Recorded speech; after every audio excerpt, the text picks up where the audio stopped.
Il faut aussi savoir en fait qu'il y a trois différents types de technologies de couche 2, de layer 2. Alors, on a les canaux d'état, les optimistic rollup et les ZK rollup donc à zero knowledge.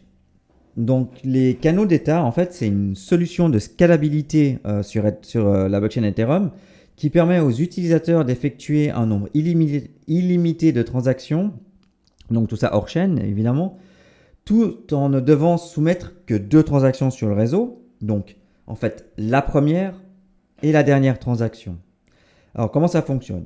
C'est très simple, je crois que j'ai même pas besoin de vous l'expliquer, vous avez dû le comprendre. Donc la première transaction ouvre un canal d'état et en fait verrouille cet état en disant voilà c'est ouvert. Ensuite les utilisateurs effectuent des transactions hors chaîne sur la couche 2, comme je vous ai expliqué tout à l'heure avec le petit graphique explicatif. Et en fait l'état restant après la fin des transactions donc hors chaîne, il est enregistré dans une deuxième transaction qui ferme en fait le canal d'état. Voilà. Ensuite, le optimistic rollup, donc à partir de maintenant je vais l'appeler les rollup optimistes. C'est vrai que ça fait bizarre, on entend souvent en anglais, pas en français. Donc en fait les rollup optimistes impliquent le traitement d'un grand volume de transactions, la gestion du calcul hors chaîne et leur enroulement dans une transaction plus simple qui est ensuite publiée sur la couche d'exécution d'Ethereum. Alors pourquoi est-ce qu'on dit que c'est des rollups qui sont optimistes? En fait, les transactions sont supposées être valides jusqu'à ce qu'elles soient prouvées fausses. Donc ça sous-entend qu'il y a une période pendant laquelle les transactions potentiellement invalides peuvent être contestées en soumettant une preuve de fraude. Donc, quand on envoie, je peux revenir sur ici au niveau du batch de transactions, si on envoie toutes ces transactions sur la blockchain Ethereum, puis en fait elles sont pas vérifiées ou elles sont fausses, qu'est-ce qui se passe? C'est tout le système de la blockchain qui fout le camp. Donc il faut trouver un moyen de dire oui, toutes ces transactions sont valides. Et donc les rollups optimistes, ils sont en fait grevés sur la blockchain, mais pas tout de suite. Il y a justement une période de contestation si quelqu'un dit ces transactions sont frauduleuses et elles sont pas conformes à la réalité. Donc ça, c'est vrai que c'est un des désavantages, c'est-à-dire que cette fenêtre de confirmation, évidemment, ça tend à augmenter les délais de confirmation des transactions, alors que certaines autres blockchains ne le font pas.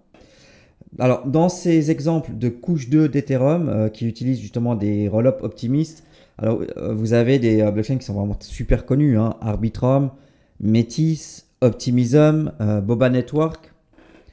Donc voilà. Ensuite, on a les rollups à connaissance nulle, ce qu'il dit, ou zero knowledge en anglais. Mais on les appelle ZK rollup. C'est comme ça que je vais les appeler à partir de maintenant jusqu'à la fin de la vidéo. Donc en fait, les ZK rollup, c'est similaire aux rollup optimistes dans la mesure où ils combinent un grand nombre de transactions de couche 2 qui ont été exécutées en fait hors ligne et qui les soumettent en une seule transaction sur la blockchain Ethereum. Mais au lieu de supposer que les transactions sont valides jusqu'à preuve du contraire, les ZK rollup, en fait, ils utilisent des preuves de validité pour prouver instantanément si les transactions sont valides ou non. Donc, je peux déjà vous donner deux exemples de ZK rollup que vous avez peut-être entendu parler. Donc, ZK Sync, qui est utilisé pour des DApp comme Yearn Finance, Frax ou Zerion. Et le plus connu, c'est quand même Loopring. Alors, on va aller un petit peu plus dans les détails et on va voir comment fonctionnent les rollups. Alors, avant de comprendre le fonctionnement justement de ces ZK rollups, il faut aussi comprendre le concept fondateur.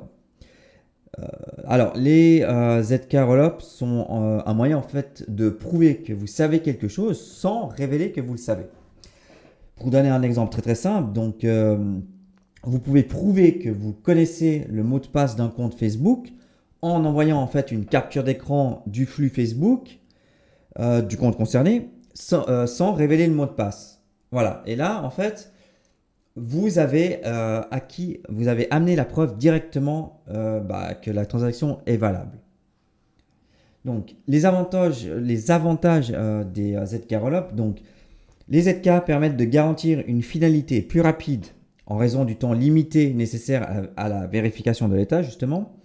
Une fois que la chaîne principale reçoit les preuves de validité, il n'y a plus besoin d'attendre la vérification des transactions. Voilà, on a la preuve que tout marche, et bien tout de suite. Les rollups optimistes, eux, comportent un temps de contestation pendant lequel la validité des transactions contestées est vérifiée. Donc, ces preuves, associées au fonctionnement des rollups, peuvent vous montrer en quoi les rollups ZK sont en fait meilleurs que les rollups optimistes. Alors, plutôt que de supposer la validité des transactions, les ZK Rollup utilisent des preuves qui les protègent des attaques des manipulations. Le ZK Rollup stocke toutes les données nécessaires à la récupération d'un état sur la blockchain de couche 1. Et ça, en fait, ça garantit évidemment la sécurité des données. Je finirai par les inconvénients des ZK Rollup. Donc, certains ZK Rollup n'offrent pas de support compatible EVM sur Ethereum. Vous pouvez aussi également rencontrer des problèmes d'opérateurs influençant l'ordre des transactions. Ça, c'est aussi une possibilité, un des risques. Les preuves de validité sont évidemment considérablement intenses en termes de calcul. Donc, par exemple, les ZK Rollup ne sont pas un bon choix pour les applications dont l'activité sur la chaîne est évidemment limitée. Je ne vais pas rentrer plus dans les détails parce que c'était juste pour vous expliquer un petit peu ce que c'était pour connaître le principe. C'est intéressant de le savoir. Après, je pense que vous ne saviez même pas que Matic était un ZK Rollup. Donc voilà, je vais pas m'attarder un petit peu plus. Et puis voilà, c'est juste une petite vidéo pour vous faire connaître les FK Rollup, les rollups optimistiques. Et voilà, c'est tout. Je vous souhaite une bonne soirée. Je vous dis à bientôt. À plus les amis.